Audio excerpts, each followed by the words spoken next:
Lanjut di subbab yang ketiga, yaitu instrumen terjemahan. Ada beberapa instrumen terjemahan. Yang pertama adalah hasil terjemahan itu sendiri. Hasil terjemahan yang baik adalah hasil terjemahan yang sesuai dengan makna dari bahasa asli teks tersebut. Instrumen yang kedua adalah penerjemah. Seorang penerjemah yang baik adalah penerjemah yang mampu berkomitmen untuk memaksimalkan hasil kerja terjemahannya dengan baik. Yang kedua adalah seorang penerjemah yang mampu menjunjung tinggi kejujuran. Yang ketiga adalah seorang penerjemah yang terbebas dari ideologi apapun atau netral, sehingga hasil terjemahannya pun asli sesuai dengan maksud penulis. Yang keempat adalah seorang penerjemah harus mampu memiliki keahlian di bidang tertentu. Instrumen yang ketiga adalah penerbit. Penerbit yang baik adalah penerbit yang selektif, profesional, dan tidak lupa untuk tetap mengupayakan hak penerjemah dengan sebaik-baiknya. Instrumen yang keempat adalah editor. Instrumen yang kelima adalah pembaca. Nah, instrumen pembaca ini sangatlah penting karena tanpa adanya pembaca, terjemahan hanya akan sia-sia. Instrumen yang terakhir adalah kritikus terjemah. Kritikus terjemah yang baik adalah kritikus yang mempunyai wawasan luas tentang dunia terjemah. Kemudian, dia juga mempunyai kompetensi di bidang linguistik. Dan yang ketiga, dia mampu paham tentang buku yang diterjemahkan. Assalamualaikum warahmatullahi wabarakatuh. Di sini saya akan melanjutkan tentang unsur-unsur kebahasaan dan non kebahasaan. Yang pertama, di sini saya akan membahas tentang yang kebahasaan ya. Unsur-unsur kebahasaan itu ada beberapa aspek. Yang pertama, aspek ketepatan dalam pengucapan, aspek dalam intonasi, aspek dalam pemilihan kata-kata, aspek dalam kelancaran, dan aspek dalam ketentuan topik. Yang pertama, saya di sini akan membahas tentang ketepatan dalam pengucapan. Seseorang harus mengucapkan kata-kata dengan tepat dalam pembahasaannya, dalam setiap menerjemahkannya, sehingga dia dapat membawakan sebuah katanya itu dengan benar dan tepat. Itu dari segi aspek dalam pengucapan. Yang kedua dari segi aspek intonasi. Penerjemah itu diharuskan membawakan menggunakan bahasa yang baku.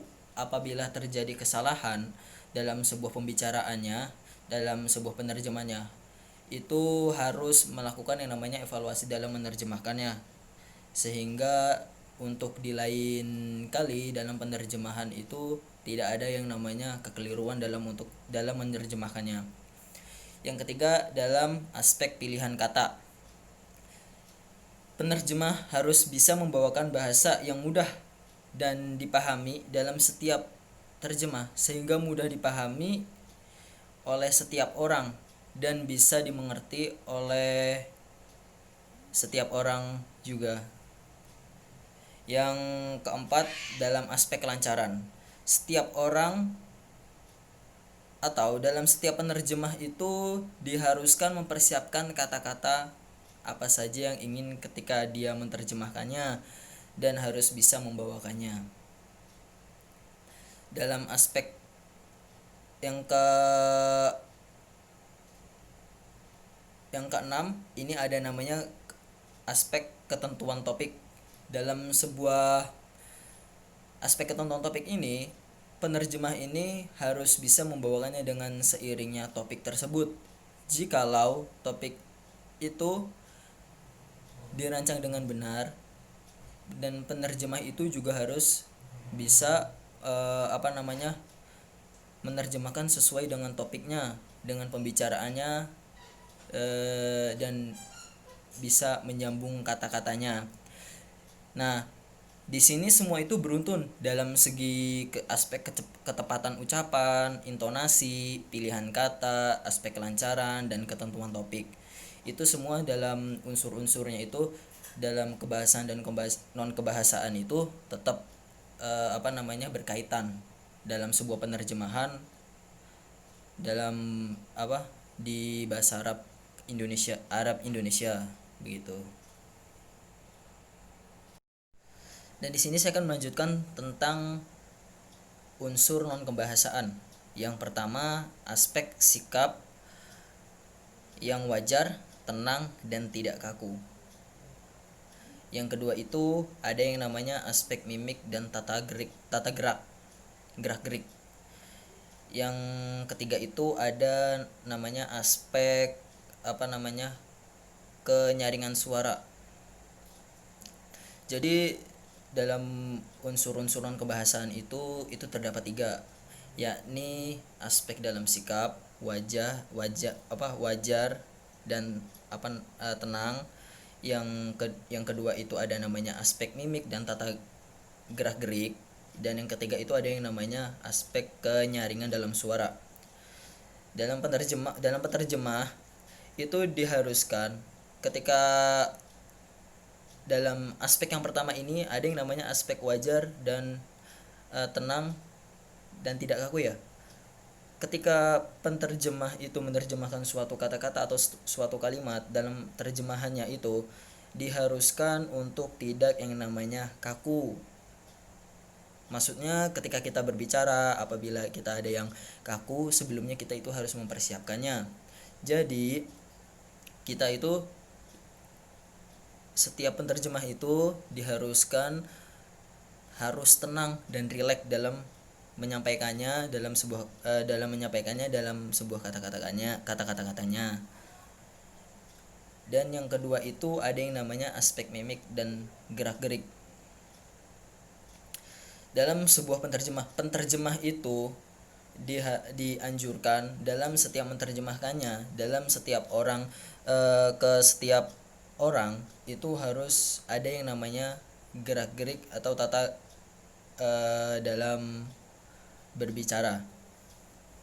Jadi ketika seorang penerjemah itu menerjemahkan suatu bahasa, misalnya bahasa Arab ke bahasa Indonesia, ke misalnya di dalam kata itu harus menggunakan mimik atau wajah yang jelas, yang bisa meyakinkan para pendengar atau para pelihat itu menjadi yakin dalam sebuah pembicaraannya. Jadi semuanya itu bisa dicerna dengan baik gitu. Dan yang aspek ketiga ada yang namanya kenyaringan suara. Dalam unsur penerjemahan dalam suatu bahasa Arab ke Indonesia itu ada yang namanya aspek kenyaringan suara. Jadi setiap penerjemah ketika menerjemahkan suatu bahasa ke dalam bahasa lain itu ada yang namanya suara. Suara itu harus menggunakan suara yang lemah, lembut, dan ada yang namanya suara yang tegas, ada yang suara yang biasa-biasa saja, agar penterjemah itu bisa membawakannya dalam pendengar itu atau para pelihat itu bisa efisien dalam memahaminya begitu. Terima kasih. Dan penerjemah juga itu harus memperhatikan yang namanya dalam sebuah kata, terus namanya istilah, namanya idiom. Mungkin cukup sekian. Terima kasih. Wassalamualaikum warahmatullahi wabarakatuh. Di sini saya akan melanjutkan tentang faktor keterbacaan dalam penerjemahan. Dalam keterbacaan penerjemahan itu ada beberapa faktor yang harus kita amati, yaitu mengenai tentang isi pembaca, sikon saat terjemahan dibuat, dan sikon saat terjemahan itu diterima. Jadi ketika seorang penerjemah itu melakukan pembuatan yang namanya isi atau ada beberapa struktur yang yang diamati dalam penerjemah mengenai tentang yang tadi, isi pembaca, terus sikon saat terjemahan dibuat, dan sikon saat penerjemahan diterima. Isi itu mengenai tentang naskah, materinya apa saja yang dikeluarkan dalam kata-katanya saat menerjemahkan dalam kata, kalimat, dan isi teks tersebut. Ya, dan yang kedua adalah pembaca.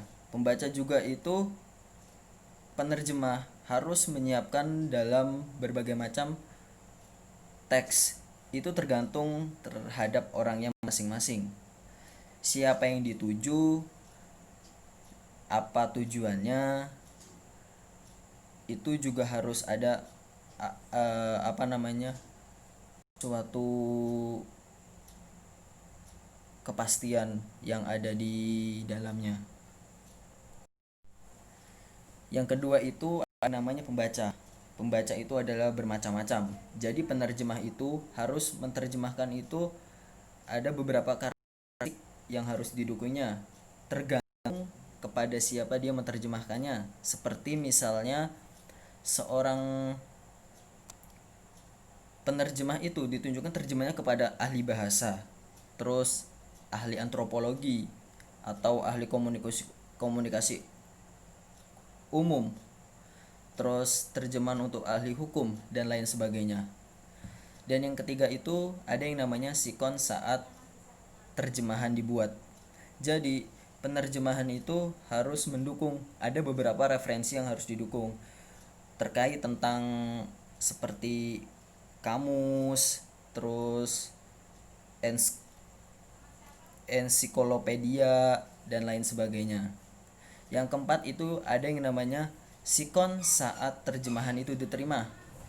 Suasana, lingkungan, hati itu berpengaruh terhadap penerjemahan yang dibawa. Semisal menerjemahkannya itu di kalangan yang belum paham sesuatu, jadi itu harus menerjemahkannya secara jelas, praktis, dan baik juga. Dan sebab yang terakhir adalah dinamika penerjemahan. Dinamika penerjemahan merupakan beberapa hal yang membuat terjemahan menjadi lebih hidup atau sesuai dengan isi dan pesan yang ditulis. Nah, terjemahan bisa menjadi lebih hidup dapat dilihat dari beberapa hal, seperti dari gaya bahasa, teknik terjemahan, maupun dari hasil terjemahan itu sendiri.